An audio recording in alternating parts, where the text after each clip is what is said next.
What's up, guys? My name's Archangel VX, and this is my review for Resident Evil 4 Remake. September 30th, 1998. It's a day I'll never forget. The cop inside me died that day. And that night, Raccoon City was wiped out, thanks to the bioweapons created by Umbrella. Somehow I made it out, but too many others weren't so lucky. I was asked later to join a top-secret government program. Not that I had a choice. The training, punishing missions, nearly killed me. But at least I kept my mind off everything. If I could just forget what happened that night, the pain, even for a second. This time, it can be different. It has to. Resident Evil 4 follows Leon S. Kennedy. After the events taking place in Raccoon City, Leon becomes an agent for the United States government, and he is tasked by the president personally to rescue his daughter Ashley Graham, who's being held in an isolated village in Europe. Unfortunately for Leon, this simple rescue mission takes a turn for the worse when the locals, who are infected with a controlling parasite known as Las Plagas, begins to attack him. Leon is forced to defend himself and do whatever is necessary to rescue the president's daughter. Are you going to kid me?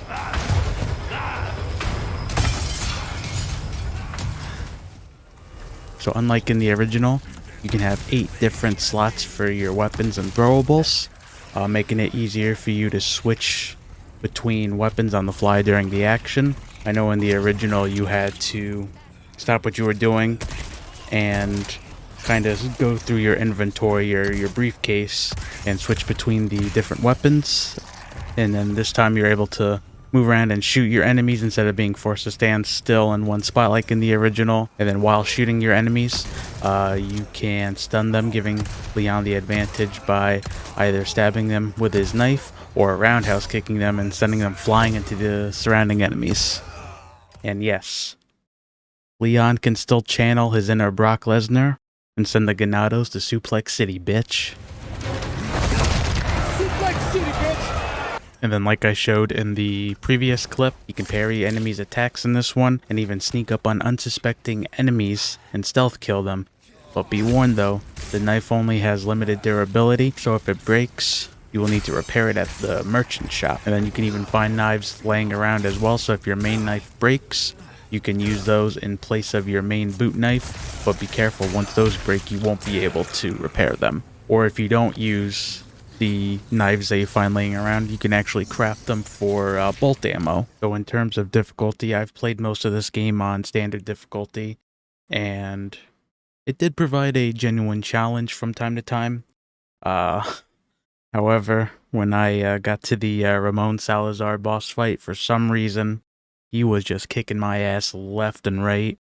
So, in my rage, in my blind rage, I ended up lowering the standard difficulty to assisted, and I'm a little bummed out about doing that. Just from that moment till basically the very end, the game was just so much more easier, which I was very disappointed about. I should have just sucked it up and tried beating it on standard, but it is what it is. So if you're looking for a genuine challenge on standard mode, you'll definitely get it. I know I have a friend who's been playing hardcore and he actually beat it on hardcore, so props to him. He's a real gamer, unlike me. But I am playing the game on a New Game Plus, trying to beat standard mode, which, I mean, it's still kind of easy because I'm basically stocked up on health and ammo and all that. But yeah, I just wanted to touch base on the difficulty for the game. So now that we've secured Ashley and her ballistics, How rude! now we have to make sure that she doesn't get captured or killed. You can hide her in certain areas or keep her close to you, but depending on the situation, you may have to have her keep some distance from you so she doesn't get hurt. If she does get attacked, you can easily revive her, and thankfully you don't have to waste any health items on her. There will also be an indicator that shows if she's being kidnapped and taken away.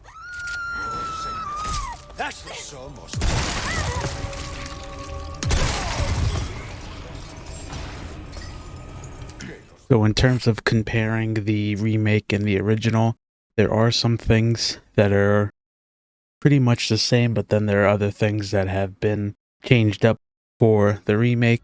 Leon still says his cheesy lines like he does in the original. Where's everyone going? Bingo? And then while playing the remake, it does feel familiar to the original when it comes to the locations and the bosses, but at the same time, feels so different. However, the remake does a great job of adding more to the game without making it seem unnecessary. The layout and feel of the world seems revamped. The dark and moody tone of traveling from the village to the cabin or exploring the lake at night during a rainstorm feels so much more engaging and terrifying than it did in the original. Now, this isn't to say that the original wasn't terrifying or engaging on its own. I think from a graphical standpoint, the remake takes what the original game gave us and just makes it better. I found myself pleasantly surprised at how much they added to the remake. From a surprised armored troll attack at the castle to a new giant bull-headed axe-wielding enemy. I honestly didn't know what to expect going from area to area. The bolt thrower, which is a new weapon designed for the remake, I found was a nice addition to Leon's arsenal of weapons. You can attach mines to it and shoot it at the enemies to blow them up, or shoot them around the area and have the enemies walk into it basically. And I think this weapon can really benefit the player depending on their playstyle. So even after doing my Let's Play and working on this review, I've seen countless videos on YouTube on how to skip or bypass certain sections. I know from my personal experience, I was able to skip a certain section in the castle. An enemy will lower the walkway you're on trying to get to one of those like head statues, and if you time it just right, you can throw a grenade at the guy before the cutscene triggers, and you can blow him up. So you can just run right over to the statue, grab the head, and just run before you get swarmed with the enemies.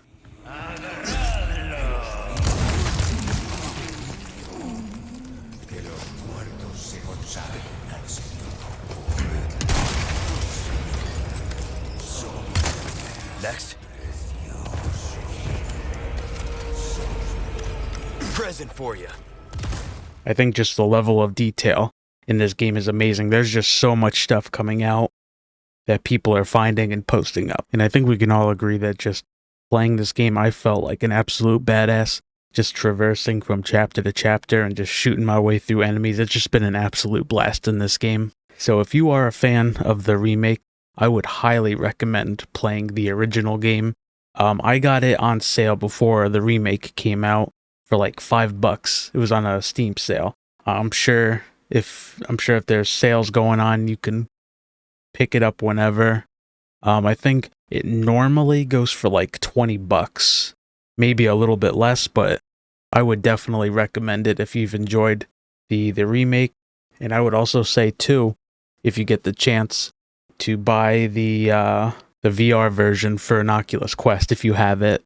That version has been a lot of fun too, especially if you have the stomach for VR. I know some people have like motion sickness and whatnot, but if you have the chance to, I would highly recommend picking up either the VR version for the original or just purchasing the original on its own on either your consoles or your PC.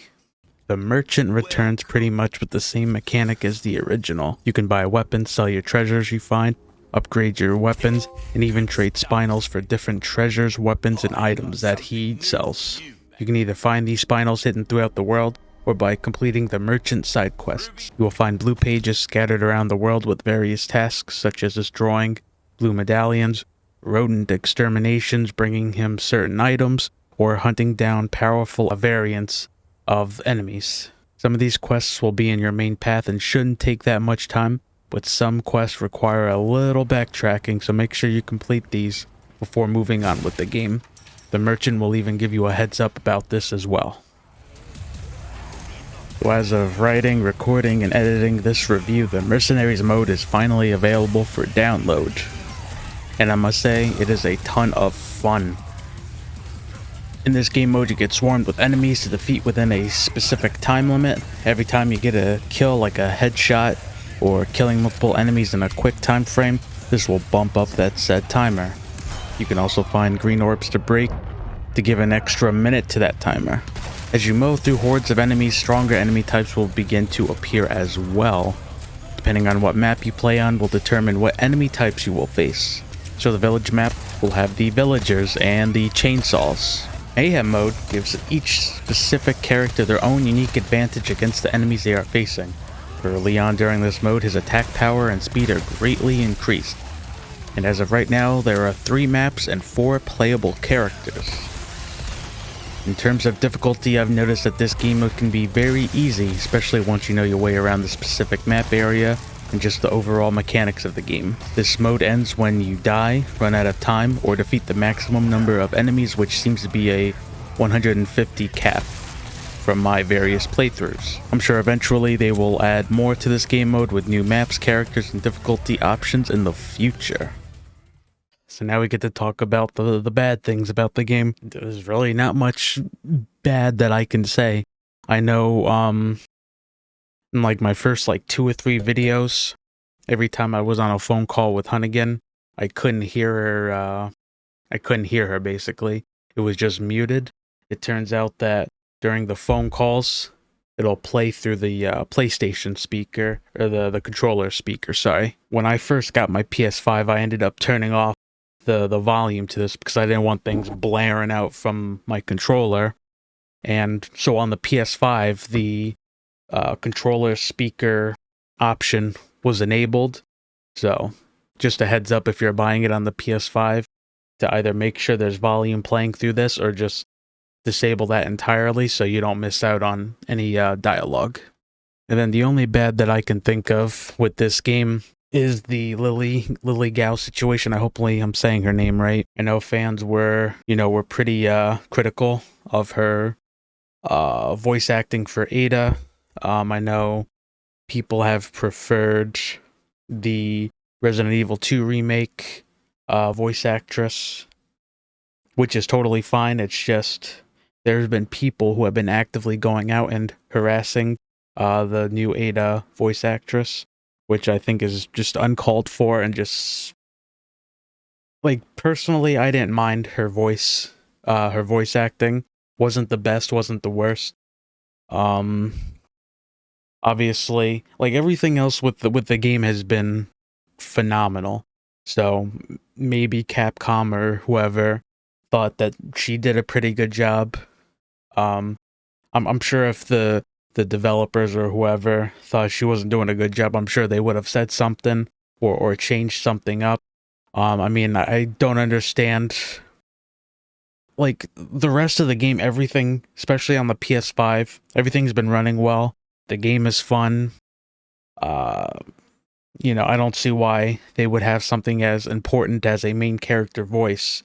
I don't see them just kind of being like, oh wow, she sucks, we're just gonna leave it in. I'm sure if there was that much of an issue, they would have given her better direction or just changed her actress completely, but they didn't. So I'm sure Capcom were fine with her performance. Like I said, criticism is fine, but just straight up harassing and bullying the actress is not cool at all. I've seen that she ended up removing all of her Instagram posts. It's so dumb. I don't know why people have to go out of their way to harass people over stupid shit like this. So if you're doing it, just stop, basically. Criticism is fine.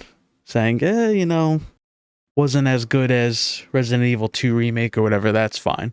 But straight up bullying and harassing, that's uncalled for. We don't need that. And now the verdict for the game, I'm gonna just say 10 out of 10 basically. This game is absolutely perfect. I've had a ton of fun playing this game, recording it, editing.